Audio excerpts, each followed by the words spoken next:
దేవునికి స్తోత్రం. ఈరోజు మన జీవితాలలో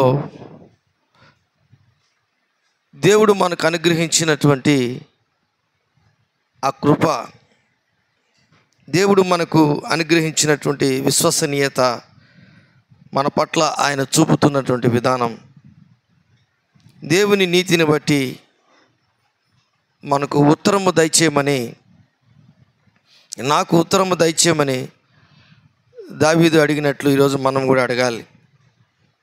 143వ కీర్తన ఈరోజు మనం ధ్యానించబోతున్నాం. ఈ 143వ కీర్తనలో ఒక అద్భుతమైనటువంటి విషయం ఉంది. ఏంటంటే ఇది ఒక ప్రార్థన, 12 వచనాలతో కూడినటువంటి ప్రార్థన. ఈ ప్రార్థన దావీదు జీవితంలో ఎన్నో ప్రార్థనలు చేశాడు. 142వ కీర్తన కూడా ప్రార్థనే, 141వ కీర్తన కూడా ప్రార్థనే, 140వ కీర్తన కూడా ప్రార్థనే. కానీ వాటిల్లో 140వ కీర్తనలో ఆయన యథార్థతను తన ప్రార్థనలో చూపించుకుంటున్నాడు. అలాగే 141వ కీర్తనలో ఆయన నోటికి తన పెదవులకి కావలి ఉంచమని, తన ప్రార్థనలో యథార్థత, చేతులెత్తి సాయంకాల నైవేద్యం బలి నేను ఉండాలని ప్రార్థన చేసుకున్నాడు. 142వ కీర్తనలో అయితే ఆయన నేను ఎలుగెత్తి యెహోవాకు మొరలిడుచున్నాను, ఎలుగెత్తి యెహోవాను బతిమాలుకొనుచున్నాను. అంటే ఆయన సన్నిధిలో వినయ విధేయతలను చూపించి దేవుని దగ్గర ఆ ప్రార్థన చేసి దావీదు తన శత్రువుల చేతిలో నుంచి, తన మామ అయినటువంటి సౌలు రాజు చేతిలో నుంచి తప్పించుకున్నాడు. అయితే ఈ ప్రార్థన ఏంటంటే 143వ కీర్తనలో ఉన్నటువంటి ప్రార్థన ఏంటంటే, ప్రార్థనా జీవితం ఆయన చేస్తున్నటువంటి పరిస్థితి ఎలాంటిదంటే, దేవుని నీతి. ఎవరి నీతి చెప్పాలి అందరూ? దేవుని నీతి. దేవుని నీతి ఎవరి నీతి చెప్పాలి అందరూ? దేవుని నీతిలోకి వస్తున్నాడు. అంటే నా నీతికి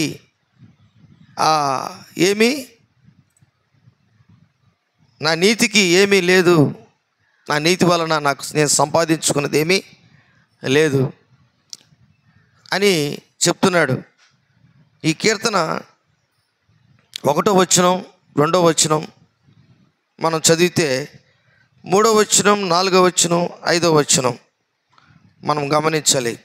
యెహోవా నా ప్రార్థన ఆలకింపుము, నా విన్నపములకు చెవియొగ్గుము, నీ విశ్వాసతను బట్టి నీ నీతిని బట్టి నాకు ఉత్తరమిమ్ము. నీ సేవకునితో వ్యాజ్యమాడుకుము, సజీవులలో ఒక్కడును నీ సన్నిధిని నీతిమంతుడుగా ఎంచబడడు. అంటే బ్రతుకున్న వారిలో ఎవరు కూడా నీతిమంతుడుగా నీకు అగుపడలేదు అని చెప్పుకుంటున్నాడు. అయితే దేవుని బిడ్డలారా, దావీదు ఉన్న కాలంలో ఈ విధమైనటువంటి ప్రార్థన ఆయన చేస్తున్నాడు. 3వ వచనం నుంచి చూస్తే, శత్రువులు నన్ను తరుముచున్నారు, వారు నా ప్రాణమును నేల పడగొట్టుచున్నారు. చిరకాలపు క్రిందట చనిపోయిన వారితో పాటు గాఢాంధకారములో నన్ను నివసింపజేయుచున్నారు. కావున నా ఆత్మ నాలో కృంగి ఉన్నది, నాలో నా హృదయము విస్మయం ఉందెను. పూర్వదినములు జ్ఞాపకము చేసుకొనుచున్నాను, నీ క్రియలన్నీ ధ్యానించుచున్నాను. నేను నీ చేతులు పని యోచించుచున్నాను, నీ తట్టు నా చేతులు చాపుచున్నాను. ఎండిపోయిన భూమి వలె నా ప్రాణము నీ కొరకు ఆశపడుచున్నది. దేవుని బిడ్డలారా, ఇది దేవుని యొక్క ఉద్దేశంలో దావీదుకున్నటువంటి శ్రమలు, దావీదుకున్నటువంటి విరోధ భావం మనకైతే ఉండదు. మనల్ని చంపేయాలని, మనల్ని భూమి మీద లేకుండా చేయాలని ఎవరు అనుకోరు.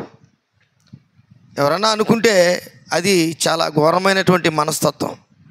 అదే నాకు తెలిసి ఎవరు కూడా అలాగా మన బంధువులు కానీ, మన ఫ్రెండ్స్ కానీ, మన ఇరుగు పొరుగు వారు కానీ మనం చనిపోతే సంతోషించాలని ఎవరు అనుకోరు. కానీ దావీదు పరిస్థితి అలా కాదు. దావీదు చనిపోవాలని అనుకుంటున్నారు, దావీదు ఉండకూడదని అనుకుంటున్నారు, దావీదు జీవితంలో ఆయన బ్రతకూడదు అనుకుంటున్నారు. కానీ ఇక్కడ ఈయన ప్రార్థన ఏంటంటే, వీటన్నిటిలో నుంచి నన్ను విడిపించు, తప్పించు. నాకు ఒక అద్భుతమైనటువంటి విషయం ఏంటంటే, దావీదు చేసిన ప్రార్థనలన్నిటిలో ఈ కీర్తన కూడా పశ్చాత్తాపముతో కూడినటువంటి కీర్తన.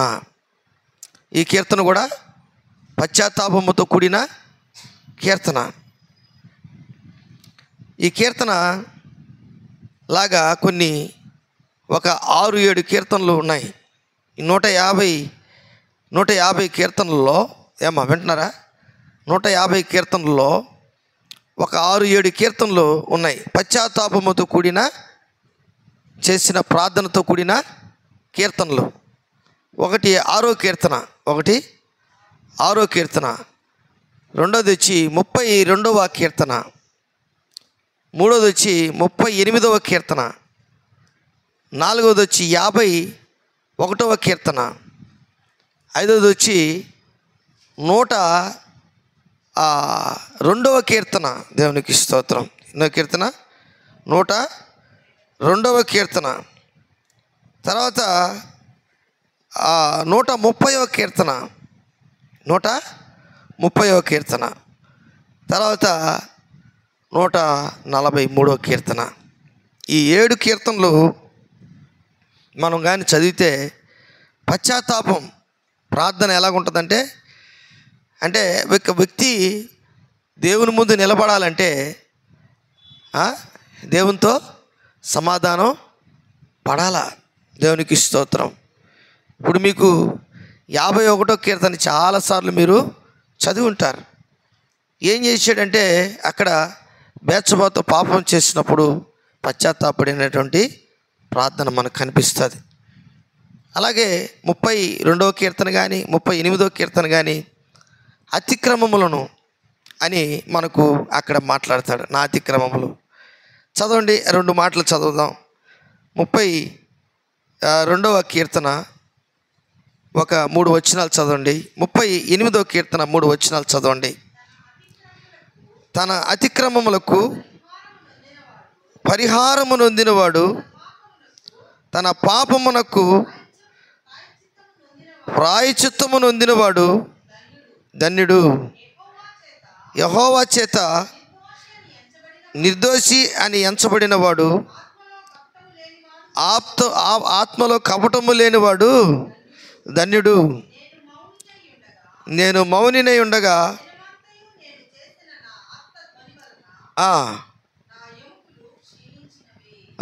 చూసారా? అంటే ఒక వ్యక్తి దేవునితో ఈ విధంగా తిరిగి సమాధానపడడం, పశ్చాత్తాపడడం, దేవుని దగ్గరికి రావడం. ఒక తప్పైన కుమారుడు ఏ విధంగా, తండ్రి నీ ఎదుట నేను పాపము చేసి ఇక మీదట నీ కుమారుడిని అనిపించుకున్నట్టుకు యోగ్యుణ్ణి కాను అని చెప్పినప్పుడు తండ్రి వాని మెడ మీద పడి ముద్దు పెట్టుకొని హక్కును చేర్చుకొని తనకి వస్త్రాలు ఇచ్చాడు, చెప్పులు ఇచ్చాడు, సింహాసనం ఇచ్చాడు, ఉంగరం ఇచ్చాడు. తిరిగి వానికి మంచి భోజనాలు పెట్టి అక్కడ పండుగ చేసుకున్నాడు. అంటే దేవుడు కోరేది ఏంటంటే, ఒక మనిషి తన యొక్క ఎబిలిటీ, తనకున్నటువంటి సామర్థ్యమును చూసుకొని దేవుణ్ణి అడిగేదానికంటే కూడా ఒక వ్యక్తి తనకున్నటువంటి నీతిని, మంచిని, ఆ మంచి గుణలక్షణములను, యథార్థతను దేవుని ముందు కనపరిచేదానికంటే కూడా, ప్రభువా ఇదిగో ఏదో ఒక చిన్న తప్పు నాలో ఉంది, ఏదో ఒక పొరపాటు నాలో ఉంది, ఆ పొరపాటును బట్టి దయచేసి నన్ను క్షమించని ఎప్పుడైతే ఆ వ్యక్తి అడుగుతాడో అప్పుడే ఖచ్చితంగా దేవుడు ఆయనకి సహాయం చేస్తాడు. చప్పట్లు కొట్టి దేవుని మహిమపరుస్తాం. హల్లెలూయా, హల్లెలూయా. అలాగే 38వ కీర్తనలో కూడా మనము చూసినట్లయితే యెహోవా నీ కోపోద్రేకము చేత నన్ను గద్దింపకము, నీ బాణముల నాలో గట్టిగా నాటి ఉన్నవి,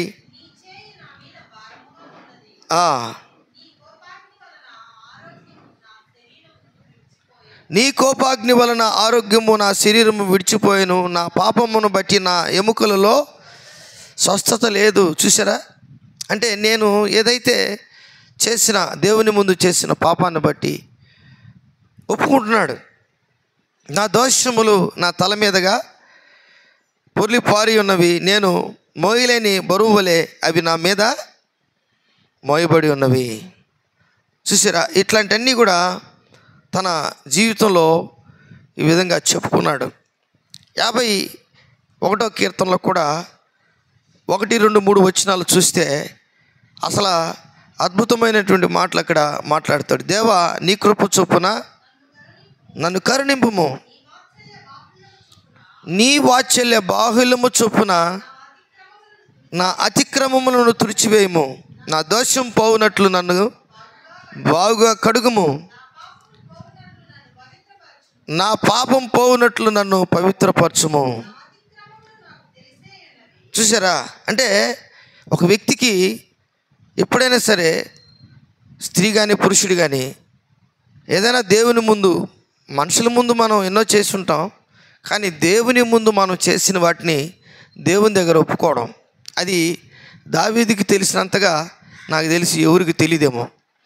ఎందుకంటే ఎవరో ఒకరు ఏదో ఒక ఎంత జ్ఞాని అయినా సొలొమోన్ లాంటి వాళ్ళు కానీ, మోషే లాంటి వాళ్ళు కానీ, ఇంకా ఏలియా లాంటి వాళ్ళు కానీ, ఎలీషా లాంటి వాళ్ళు కానీ, ఇంకా మంచి మంచి గొప్ప గొప్ప దైవికమైనటువంటి ఇర్మియా లాంటి వారు కానీ, ఎజ్కేల్ లాంటి ప్రవక్తలు, వీళ్ళందరూ కూడా చాలా గొప్ప ప్రవక్తలు.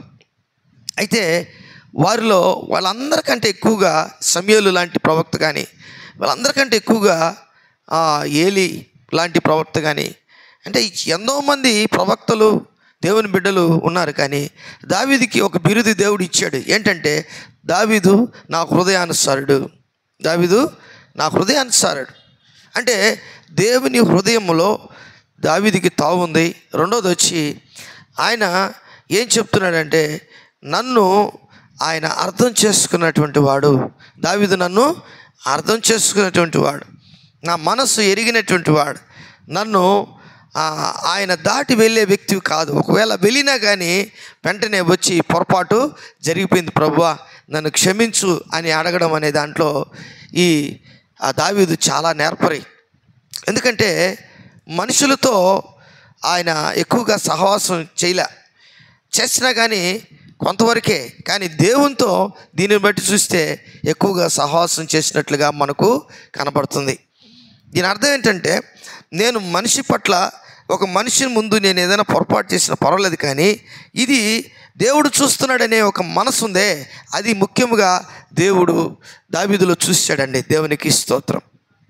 ఈరోజు నేనేమంటున్నా, సంఘము లేక సంఘములో ఉన్నటువంటి వారు కూడా మనము ఎక్కువగా మన కుటుంబంలో కానీ, సంఘములో కానీ, వెలుపల కానీ నన్ను ఎవరు పట్టించుకోలేదే, నన్ను ఎవరు చూడలేదే అని ఆలోచన పక్కన పెట్టి, దేవుడు నన్ను చూస్తున్నాడు, దేవుడు నన్ను పట్టించుకుంటున్నాడు, దేవుడు నాకు సహాయం చేస్తున్నాడు, దేవుడు నన్ను విడిచిపెట్టలేదు, దేవుడు నన్ను కాపాడుతున్నాడు, దేవుడు నన్ను పోషిస్తున్నాడు, దేవుడు నన్ను పరామర్శిస్తున్నాడు, దేవుడు నా చేయి పట్టుకున్నాడు, దేవుడు నన్ను ఎంతగానో, యేసు క్రీస్తు ప్రభుల వారు ఎంతగానో నన్ను వెంబడిస్తున్నాడు, ఆయన ఆయన యొక్క పరిశుద్ధాత్మ నన్ను ఎంతగానో ఆదరిస్తుంది.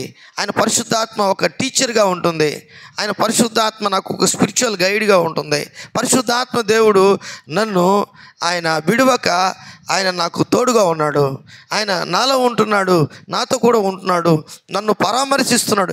ఇలాగ ఎప్పుడైతే సంఘం ఆలోచిస్తుందో ఖచ్చితంగా దేవుడు వారి జీవితంలో వారిని గొప్ప చేస్తాడు. చప్పట్లు కొట్టి దేవుని మహిమపరుస్తాం.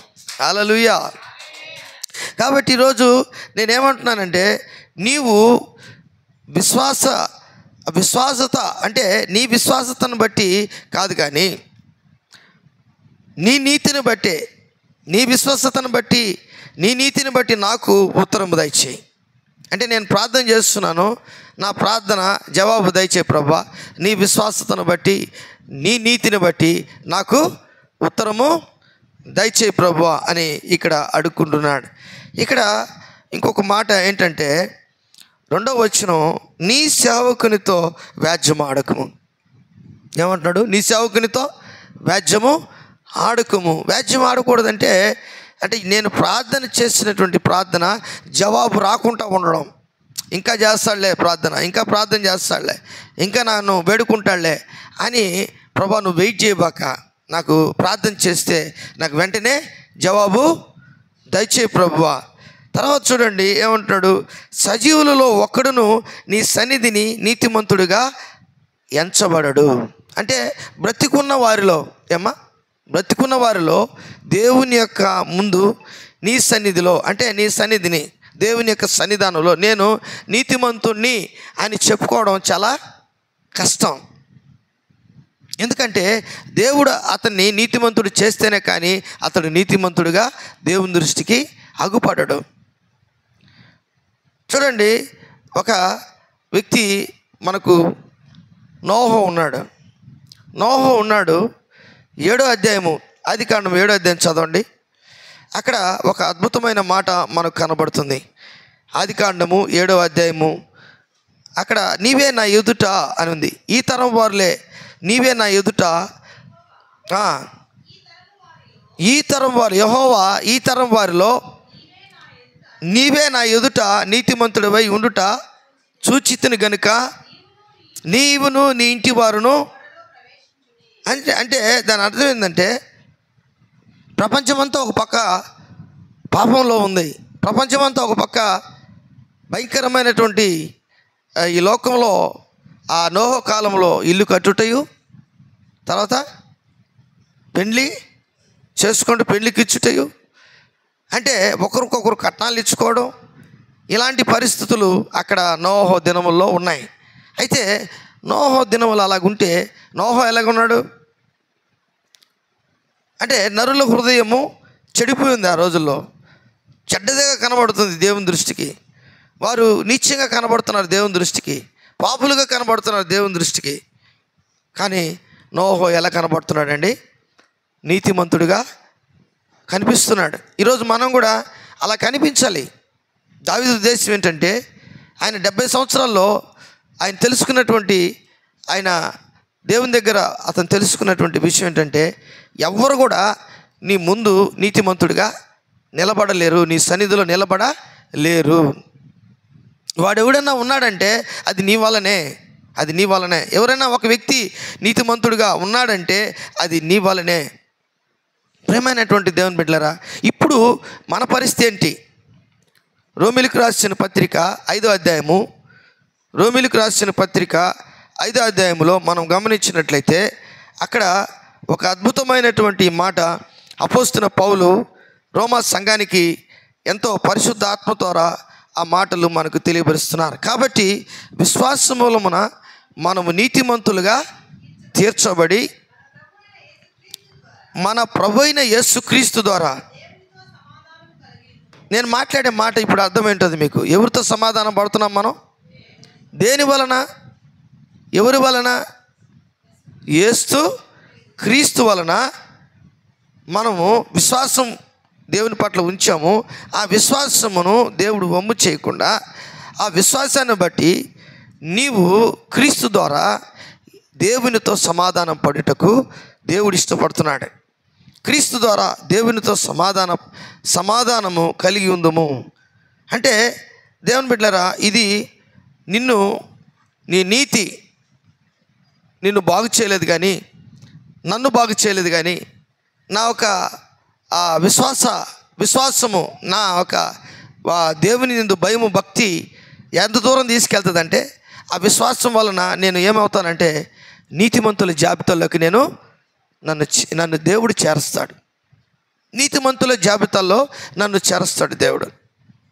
అందుకే చూడండి, మరియు ఆయన ద్వారా మనలను విశ్వాసం వలన ఈ కృప యందు ప్రవేశము గలవారై అందులో నిలిచి ఉండి దేవుని మహిమను గూర్చిన నిరీక్షణను బట్టి అతిశయపడుచున్నాము.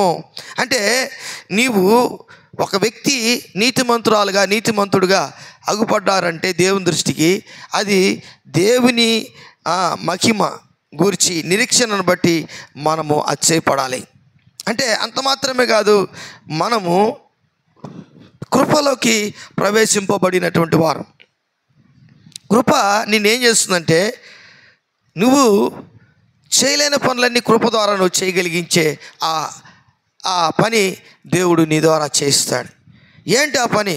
కృప ద్వారా చేయించే పని ఏంటంటే, నీకు ఓర్పు వస్తుంది. ఏమొస్తుంది? ఓర్పు, సహనం, దీర్ఘశాంతం, దయాలుత్వం, మంచితనం, ఆశా నిగ్రహం, ఎన్నున్నాయో అన్నీ ఓర్పు పరీక్ష. ఏమా ఓర్పు ఏం చేస్తుంది?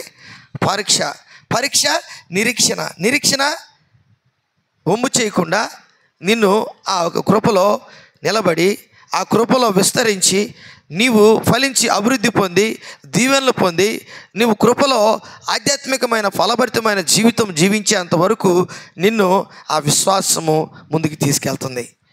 నీతిమంతుడిగా చేయడమే కాదు, నిన్ను కృపలోకి ప్రవేశింపజేసి నీవు చేయలేనటువంటి గొప్ప కార్యాలు దేవుని ద్వారా నువ్వు చేసే అంత వ్యక్తిగా దేవుడు నిన్ను ఆ కృప నడిపిస్తుంది.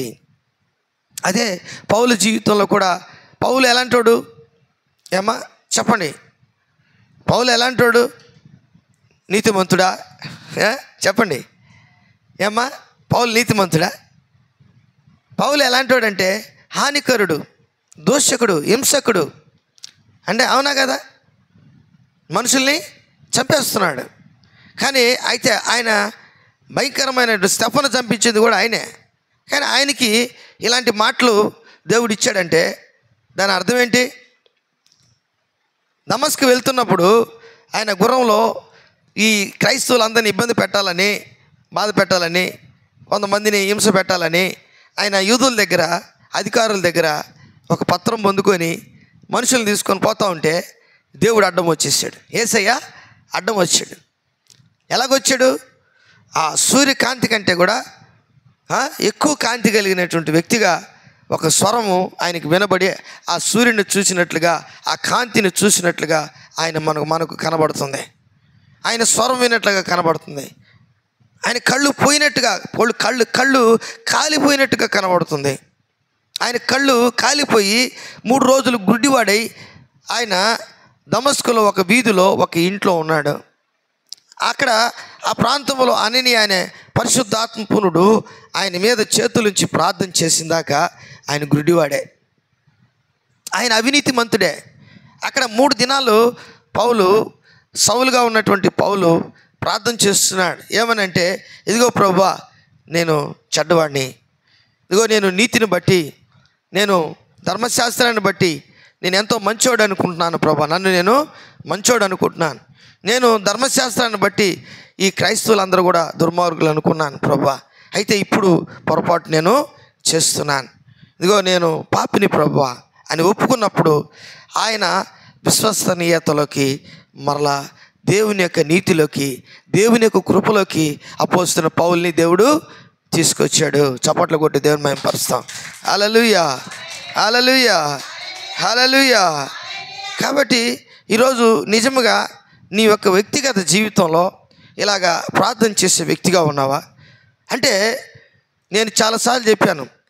1 6వ కీర్తన, 2ది 32వ కీర్తన, 3ది 38వ కీర్తన, 51వ కీర్తన, 102వ కీర్తన, తర్వాత 130వ కీర్తన. అవునా? 30ఏనా? చూడండి, ఇందాక నేను చెప్పాను కదా, దేవునికి స్తోత్రం. 130వ కీర్తన, తర్వాత 143వ కీర్తన. ఈ కీర్తనలన్నీ పశ్చాత్తాపముతో కూడిన కీర్తనలు. ఈ కీర్తనలో మనకు పశ్చాత్తాపడినట్లు మనకు కనబడదు, కానీ ఒకే ఒక దగ్గర అది మనకు అర్థమవుతుంది. ఏంటంటే, నీ సేవకునితో వ్యాజ్యమాడకము, సజీవులలో ఒక్కడును నీ సన్నిధిని నీతిమంతుడుగా ఎంచబడడు. హల్లెలూయా. అంటే ఒక్కడు కూడా, దాని అర్థం ఏంటంటే, నీతిమంతుడుగా దేవుని దృష్టిలో సజీవులలో దేవుడు చేస్తే తప్ప వాడిని నీతిమంతుడిగా, యథార్థవంతుడిగా, మంచివాడిగా